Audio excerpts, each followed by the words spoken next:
Hey everyone, my name is Emily Durocher and welcome to the PAS classroom. Today we're talking about trills. So trills are commonly found in our more melodic music, so our band literature, if I'm playing Bach, or like in the state of Texas, where I'm located, in our two-mallet all-state audition music. Trills are identified by the TR that is above a written note, or sometimes a little squiggly line above it. So how do I figure out how to do a trill? Trills are based on the key signature.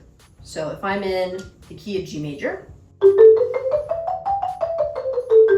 I just have one sharp, which is F sharp, and I need that information to know what notes I might have to trill. So if my trill is written over an E natural, I'm going to alternate between the E and the F sharp. I'm going to go up for my trill if it's just a basic trill. So why an F sharp? Because that's in the key signature of G major, and that's the next note above E. So I'm going to alternate between E and F sharp, and then let's say my release note, so what I'm slurring into, is back to the E. So I will end on my E. Sounds like this. Now let's say I slurred to an F sharp, so that's my ending note. It will sound like this.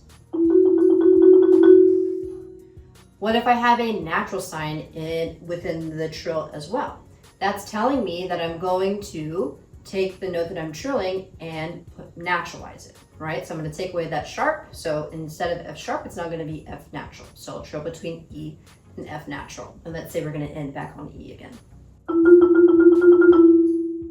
But that is the basic gist of a trill, right? So it's all about the key signature, and then just make sure there's not any other information that's also in the trill as well. So like a sharp or a natural sign is usually what you're going to see.